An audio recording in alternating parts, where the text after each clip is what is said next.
కర్ణాటక ముఖ్యమంత్రి సిద్ధరామయ్యకు హైకోర్టులో షాక్ తగిలింది. ముడా కుంభకోణంలో గవర్నర్ నిర్ణయాన్ని సమర్థించింది. ముఖ్యమంత్రిని విచారించేందుకు గవర్నర్ ఇచ్చిన ఉత్తర్వులను హైకోర్టు సమర్థించింది. ఆ అధికారం గవర్నర్కు ఉందని వ్యాఖ్యానించింది హైకోర్టు. ముడా స్కామ్లో సిద్ధరామయ్యను విచారించేందుకు గవర్నర్ అనుమతిచ్చారు.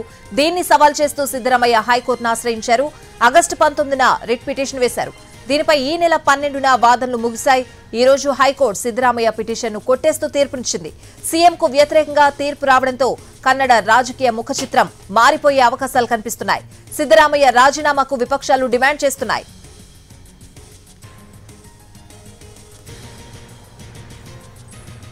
కర్ణాటక ముఖ్యమంత్రి సిద్ధరామయ్యకు హైకోర్టులో షాక్ తగిలింది. ముడా కుంభకోణంలో గవర్నర్ నిర్ణయాన్ని సమర్థించింది హైకోర్టు. పూర్తి అప్డేట్స్ అడిగి తెలుసుకుందాం. మా ప్రతినిధి ఆశా ఫోన్ లైన్ లో ఉన్నారు. ASHA, In the hills, up the street, down the valley, by the sea, palaces and high streets, countrysides and SCZs. We've been here, we've been there, Veka's been just everywhere. Swathi, మనం చూడొచ్చు CM Siddaramaiah writ petition నేడు తీర్పు వెలువడే అవకాశం ఉందని ఉదయం నుంచి కూడా ఎదురు చూస్తూ ఉన్నాం. అయితే మొత్తానికి ఆగస్టు 19న కర్ణాటక హైకోర్టులో రిట్ పిటిషన్ దాఖలు చేసిన సీఎం సిద్ధరామయ్యకు రిట్ పిటిషన్ పై ఈ నెల 12న వాదనలు ముగిశాయి. మొత్తానికి ఊహించిన విధంగానే కన్నడ రాజకీయాల్లో ఎప్పటికప్పుడు మార్పులు వస్తూ అల్లకల్లోలంగా మారే అవకాశం అయితే స్పష్టంగా కనిపిస్తుంది. ఎందుకు అనంటే ఈ రోజు సిద్ధరామయ్య పిటిషన్ కి సంబంధించి చుక్కెదురైందని స్పష్టంగా చెప్పుకోవచ్చు. ముడా స్కామ్ లో విచారణకు ఆదేశిస్తూ గవర్నర్ ఇచ్చిన ఉత్తర్వులను సమర్థించిన హైకోర్టు అలాగే సిద్ధరామయ్య పిటిషన్ ను కొట్టేసింది హైకోర్టు అని మనం స్పష్టంగా చెప్పొచ్చు.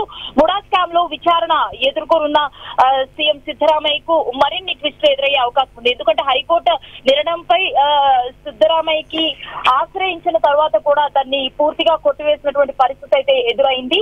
సో ఈ పిటిషన్ తర్వాత ఖచ్చితంగా కర్ణాటక రాజకీయాల్లో పూర్తిగా మార్పులు వచ్చే అవకాశం స్పష్టంగా కనిపిస్తూ ఉంది. ఇది మొత్తంగా ఈ ముడా స్కామ్ గత 3 నెలలుగా కూడా ఈ కేసుకి సంబంధించి విచారణ కొనసాగుతూనే ఉంది. ఎప్పటికప్పుడు వాయిదాలు పడుతూనే ఉన్నాయి. ఈ రాజకీయ పరిస్థితులు పరిణామాలు ఇప్పుడు పూర్తిగా కర్ణాటకలో మారే అవకాశం అయితే స్పష్టంగా కనిపిస్తుంది. స్వాతి, ఆశ, ఇప్పటికే సిద్ధరామయ్య చాలా సందర్భాల్లో చెప్పారు రాజీనామా చేసే ప్రసక్తే లేదు అని చెప్పి. మరి ఇప్పుడు హైకోర్టు తీర్పు తర్వాత ఎలాంటి పరిణామాలు చోటు చేసుకునే అవకాశం ఉంది? ప్రస్తుతానికైతే సిద్ధరామయ్య ఇంటి వద్ద పూర్తిగా హై సెక్యూరిటీ, హై అలర్ట్ అయితే ప్రకటించారు. అండ్ అలాగే పూర్తిగా పోలీస్ సెక్యూరిటీ కూడా అందించారు. ఇక్కడ కాస్త అల్లర్లు జరిగే అవకాశం అయితే కనిపిస్తూ ఉన్నాయి. ఇరు పార్టీల మధ్య కూడా వాదనలు మొదటి నుంచి కూడా కొనసాగుతూ వచ్చాయి.